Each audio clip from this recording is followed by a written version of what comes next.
ኢትስዊች የቢዝነስ ዘገባ አጋራችን ስለሆነ እጅግ አድርገን እናመሰግናለን። እንደምን ቆያችሁ የተወደዳችሁ ተመልካቾቻችን። የእኩለ ቀን የቢዝነስ ዘገባዎችን ወደ እናንተ የምናደርስ ይሆናል። አብራችሁን ቆዩ። ህገወጥ ኬላዎች የዋጋ ንረትን እያባባሱ በመሆናቸው ቁጥጥር መደረግ አለበት ሲሉ በገቢዎች ሚኒስቴር የባህር ዳር ቅርንጫፍ አሳሰበ። የአማራ ክልል ፖሊስ ዋና ጠቅላይ መምሪያ በበኩሉ ኬላዎች በአስቸኳይ ለማስነሳት እየሰራ መሆኑን አስታውቋል። ጌታቸው ስንታየው ተጨማሪ አለው። ነጋዴው ያልተገባ የዋጋ ጭማሪ ከማድረግ በተጨማሪ ያልተገቡ ኬላዎችን በየቦታው በማቋቋም የሚከፈለው ቀረጥ ደግሞ ሌላው ለዋጋ መናር አንዱ ምክንያት ሆኗል የሚሉት በፌዴራል ገቢዎች ሚኒስቴር የባህር ዳር ቅርንጫፍ የታክስ ስርዓት ምክትል ስራ አስፈጻሚ አቶ ደሴ ከበደ ነጋዴዎችን ለምሬት ከመዳረጉም በላይ ለዋጋ ንረቱ መባባስ ምክንያት በመሆኑ የኬላ አለመነሳቱ ጥያቄ ውስጥ የሚከት መሆኑን ተናግረዋል። ያልተፈቀዱ ኬላዎች እንዲነሱ ጊዜ አስተያየት ይሰጣል፣ ግን ተፈጻሚነታቸው ላይ በጣም ችግር ነውና በዚህም እንግዲህ አንዱም የዋጋ ንረት የኑሮ ውድነቱንም የሸቀጥ አቅርቦቱንም እጥረት ከሚፈጥሩ አንዱ ነው ብዬ ወስዳለሁና በሱ ልክ ባለቤት ሆነን ምናልባት ማስቆም ያልቻልነው ለምንድን ነው የሚል እስካሁን እኔ እንደ ጥያቄ ማነሳው ነው። ሌላው ሀሳቡን የደገፉት በፌዴራል ገቢዎች ኮሚሽን የባህር ዳር ጉምሩክ ቅርንጫፍ ጽሕፈት ቤት ስራ አስኪያጅ አለነ መሀሪ ህጋዊ ባልሆነ ኬላ ተደጋጋሚ ቅሬታ ሲቀርብ የቆየ መሆኑንና እንደ ፌዴራል የተወሰነ ቢሆንም በክልሉ ተፈጻሚ ባለመሆኑ ላልተፈለገ የዋጋ ጭማሪ መዳረጉን ተናግረዋል። ህገወጥ ኬላ በተደጋጋሚ ሲነሳን የነበረው ጫካ በገባው ኃይልም በህጋዊም ደግሞ በመንግስት በሚያውቀው አካልም ጭምር ያለ አግባብ እየከፈሉ የኑሮ ውድነቱ ላይ ጫና የሚፈጥሩ አካላት አሉ።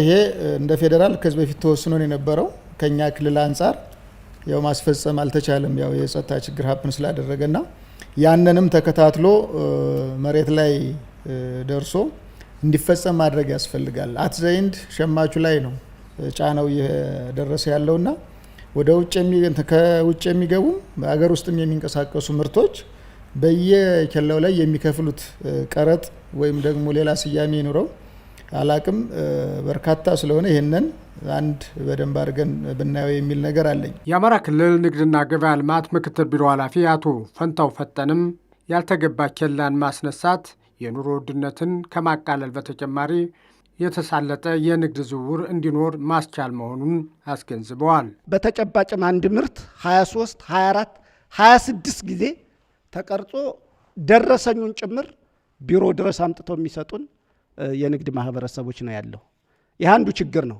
በርካታ ማህበረሰቡ ላይ ጫና የሚፈጥሩ ሁኔታዎች ስላሉት አሁን ጥሩ ነገር ሁሉም ላይ መግባባትና ተመሳሳይ እሳቤ ላይ ስለተደረሰ አፈጻጸሙን ሁላችንም ተረባርበን የምንፈታበት ሁኔታ ቢኖር ለኑሮ መባባሱ አንዱ ያልተገባ ኬላዎችን ማንሳት ጋር ተያይዞ ለተነሳው ጥያቄም የአማራ ክልል ፖሊስ ዋና ጠቅላይ መምሪያ ምክትል ኮሚሽነርና የወንጀል ምርመራ ጠቅላይ መምሪያ አዛዥ ምክትል ኮሚሽነር ታደሰ አያሌው ምላሽ ሰጥተዋል። ለሁሉም ቦታዎች መመሪያ ወርደናል። እነኚህ ኬላዎች በአስቸኳይ እንዲነሱ 71 አካባቢ የሆኑ ኬላዎች ይነሳሉ። እነሱን ለማስነሳት ደግሞ ያው በተሰጠና አቅጣጫ መሰረት አስፈላጊውን እርምጃ እየወሰድን እንንቀሳቀሳለን ማለት ነው። ለነጋዴዎች ማጭበርበሪያ እንደ ምክንያት ሆነው በዋጋ ጭማሪው ላይ የራሳቸውን አስተዋጽኦ ያደርጉም የሚል ተስፋ እናያዝ። አፈጻጸማቸውን ደግሞ በቀጣይ እንከታተላለን ማለት ነው። ህገወጥ ኬላዎች የንግድ ዝውውር እንቅፋት ከመሆኑም በተጨማሪ ለዋጋ ንረትም የሚዳርግ በመሆኑ ወደ ህጋዊነት ማስገባት ተገቢ እንደሆነም ተነስቷል። የህብረት ስራ ማህበራት ዩኒየኖችን የኢኮኖሚና የሰው ኃይል አቅምን ማሳደግ አርሶ አደሩን ተጠቃሚ እንደሚያደርግ የደቡብ ጎንደር ዞን አስተዳደር አስታወቀ። የራስ ጋይንትና የመገናኛ ሁለገብ የገበሬዎች ህብረት ስራ ማህበራት ዩኒየኖች በመዋሃድ ጎ ሁለገብ የገበሬዎች ህብረት ስራ ማህበራት ዩኒየን መስርተዋል። ዘገባው የተክለ ብርሃን ፈንታ ነው። ዘመኑ ይርጋ ያቀርበዋል።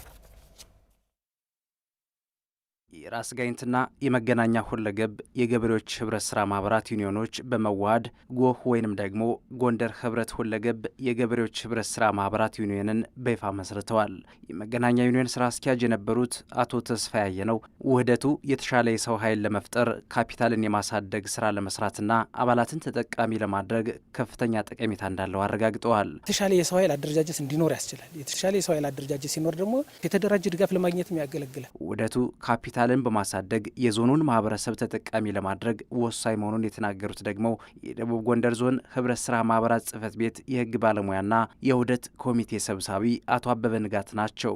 በተጨማሪም ውህደቱ ዘመናዊ አሰራርና ቴክኖሎጂን በመጠቀም ተወዳዳሪ ለመሆን አቅም ይፈጥራል ብለዋል።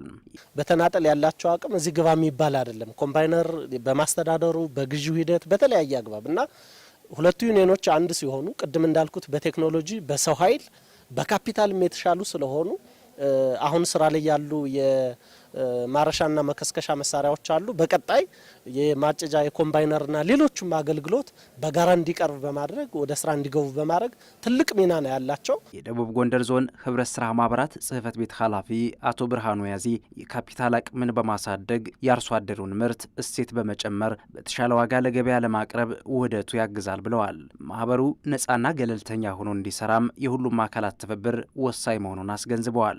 እንደ መንግስት ያለው ሚና እነዚህን የመደገፍ የማጠናከርና የውስጥ አሰራራቸውን በአግባቡ እንዲሄድ ከመከታተል ከመደገፍ ባለፈ ማንኛውም ስራ የሚሰሩት በራሳቸው ነጻ ሆነው በራሳቸው በተቋቋመ ህግ የሚሰሩ ስለሆነ ሁሉም አካል ይህን ተገንዝቦ ከማንኛውም ጥሩ ካልሆነ ድርጊት ራሱን እንዲሰበስብና ወደ ስራ ገብቶ ማህበረሰባችን ተጠቃሚ እንዲያደርጉ የበኩሉ እንዲወጣ ለማሳሰብ ፈልጋለሁ። የዩኒዮኖቹ መዋሃድ ከተናጠል ይልቅ በጋራ በመሆን የኢኮኖሚ አቅምን ለማሳደግና አርሶ አደሩን ተጠቃሚ ለማድረግ የሚጠቅም ይሆናል ያሉት ደግሞ የደቡብ ጎንደር ዞን ዋና አስተዳዳሪ አቶ ጥላሁን ደጀኔ ናቸው። 176 ሚሊዮን ካፒታል በማስመዝገብ በሂደት በግብይቱ በሀገር ውስጥም በውጭ ሀገርም የተሻለ አቅም በመፍጠር የመንግስታችን ትክክለኛውን መንገድ ይዛችኋልና በዚህ መንገድ ለጎህ ምስረታ ባህል በመብቃታችሁ እጅግ ደስ ብሎኛል። እንኳን ደስ አላችሁ ለማለት እፈልጋለሁ። ቀጣይ ጉዟችንም እንደሰየማችሁት የብርሃን ጊዜ ነው። የጉባኤው ተሳታፊዎች ውህደቱን በሙሉ ድምፅ በማጽደቅ አዲሱን ዩኒየን ወደ ስራ አስገብተዋል። የዩኒየኑ የቦርድ የስራ መሪዎችም ለቀጣይ የስራ ዘመናቸው ቃለ መሃላ በመፈጸም ጉባኤው ተጠናቋል።